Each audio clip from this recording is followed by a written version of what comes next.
जय हिंद दोस्तों, आप सभी का यस इलेक्ट्रिकल चैनल में स्वागत है।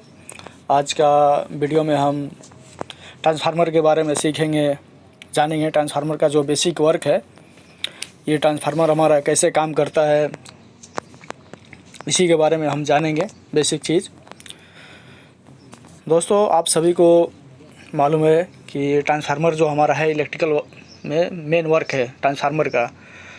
जैसे हमारा जहाँ पे इलेक्ट्रिक पैदा होता है, जो बिजली हमारा जनरेट जहाँ पे होता है, वहाँ से हमारा ट्रांसफार्मर के थ्रू ही हमारे घर तक आता है। जैसे हम यूज करते हैं, लाइट पंखा यूज करते हैं, ये पूरा ट्रांसफार्मर के मदद से ही आता है। ये तो वहाँ पे बहुत ज़्यादा हाई वोल्टेज में, यानी कि 11 के भी है, 33 के भी है, यानी कि 11,000 वोल्टेज, 33,000 वोल्टेज बिजली वहाँ पे जनरेट होता है स्टार्टिंग में।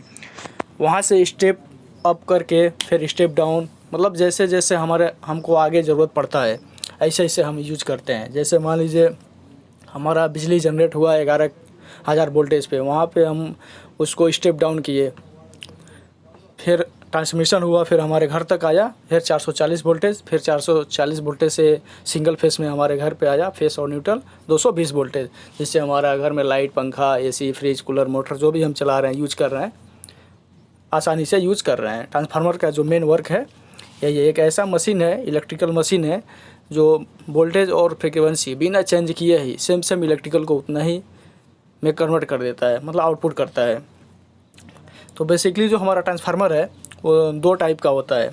एक होता है स्टेप अप ट्रांसफार्मर और दूसरा है स्टेप डाउन ट्रांसफार्मर।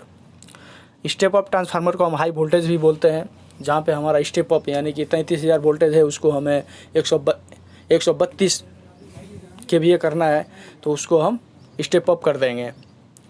और स्टेप डाउन ट्रांसफार्मर, जैसे हमारे गांव के पास 11,000 वोल्टेज 33,000 वोल्टेज आया है सप्लाई, और उसको हम स्टेप डाउन कर रहे हैं, यानी कि 440 वोल्टेज हम ले रहे हैं, उसके बाद वहाँ से हम सिंगल फेस घर में अपना यूज कर रहे हैं। तो ये स्टेप डाउन ट्रांसफार्मर, यानी जो हमारे घरों के पास लगा है ट्रांसफार्मर, वो पूरा स्टेप डाउन ट्रांसफार्मर है। इसको लो वोल्टेज ट्रांसफार्मर भी बोलते हैं।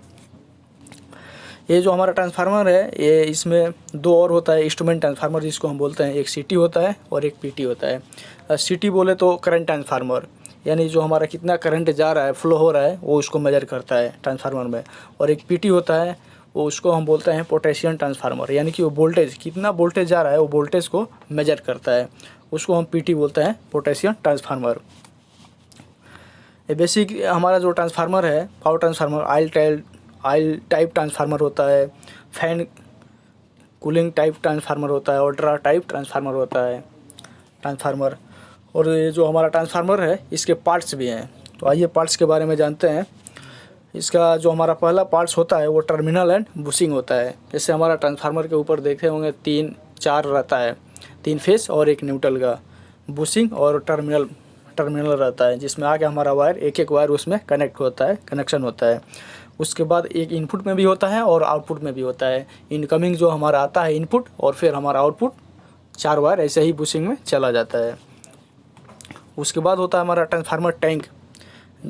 ट्रांसफार्मर टैंक जो ट्रांसफार्मर का जो हमारा कवर होता है, उसके अंदर हमारा बाइंडिंग हो गया, जो भी जितना भी ऑयल हो गया, सब जितना प्रोसेस है पूरा उसके टैंक के अंदर ही, ट्रांसफार्मर के अंदर ही रहता है, वो कवर किया रहता है। उसके बाद हमारा होता है कूलिंग ट्यूब एंड रेडिएटर।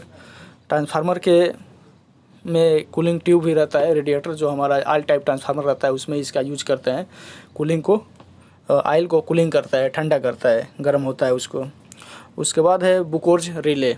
ये हमारा एक रिले टाइप का काम करता है, सेफ्टी है।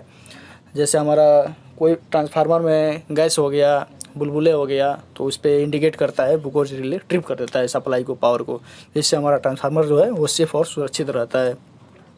उसके बाद हमारा इसमें है WTI एंड OTI, यानी वाइंडिंग टेम्परेचर, और OTI यानी कि ऑयल टेम्परेचर, यानी जो हमारा WTI है, ऑयल जो हमारा टेम्परेचर है उसको इंडिकेट करता है, और OTI है यानी ऑयल टेम्परेचर इंडिकेटर, ऑयल हमारा जितना हीट होगा उसको टेम्परेचर को इंडिकेट करेगा।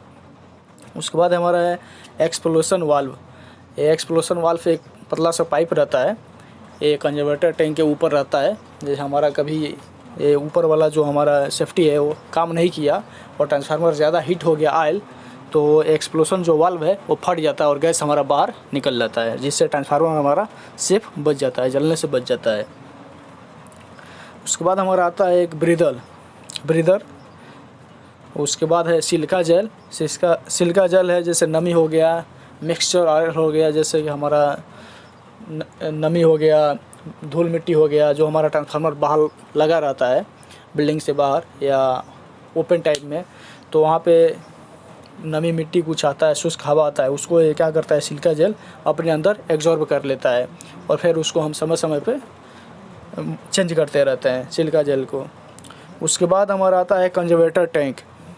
कंजर्वेटर टैंक जो हमारा ट्रांसफार्मर के सबसे ऊपर हिस्सा में लगा रहता है, एक छोटा टाइप का रहता है, उसमें एक खाली रहता है, इसमें कुछ नहीं रहता है। जब हमारा ये ऑयल टाइप ट्रांसफार्मर वही ये लगा रहता है, तो जब ऑयल हमारा हीट होता है तो ये ऊपर जाता है कंजर्वेटर टैंक में और वहाँ पे फिर रिटर्न आ जाता है, कूल हो जाता है।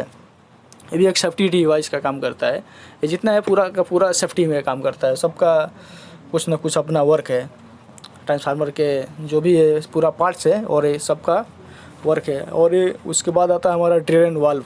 जो हमारा ड्रेन वाल्व बोले तो ट्रांसफार्मर में हम ऑयल डालते हैं, तेल डालते हैं, तो उसमें दो वाल्व रहता है, एक ऊपर और एक नीचे, जो हमारा फ़िल्टर करने के टाइम में भी काम आता है और उसमें ऑयल का कम या ज़्यादा होता है उसको भरने के भी काम आता है, ड्रेन वाल्व जिसको बोलते हैं। उसके बाद हमारा आता है ऑयल लेवल इंडिकेटर। ऑयल कितना है हमारा ट्रांसफार्मर में, कम है ज़्यादा है, ये लेवल टेम्परेचर मतलब लेवल को इंडिकेट करता है। उसके बाद हमारा है कंट्रोल पैनल, यानी कि जितना हमारा ट्रांसफार्मर में WCT हो गया, PT हो गया और इसका WTI OTI मतलब जितना इंडिकेटर है लगा है, इन सब का जो हमारा वायर आता है ये कंट्रोल पैनल में ही सबका लगा रहता है, सेट रहता है। तो यही हमारा बेसिक आज का चीज़ था, ट्रांसफार्मर का जो बेसिक चीज़ है हमने थ्योरिकल बताया। तो आई होप, मैं उम्मीद करता हूँ कि आपको जो हमारी बेसिक चीज़ें हैं वो पसंद आई होगी और ट्रांसफार्मर से रिलेटेड या इलेक्ट्रिकल से रिलेटेड आपके मन में किसी टाइप का भी क्वेश्चन होगा तो प्लीज़ कमेंट करिए, हम आपके कमेंट का आंसर देने की पूरी कोशिश करेंगे। दोस्तों मिलते हैं नेक्स्ट वीडियो में। जय हिंद, जय भारत।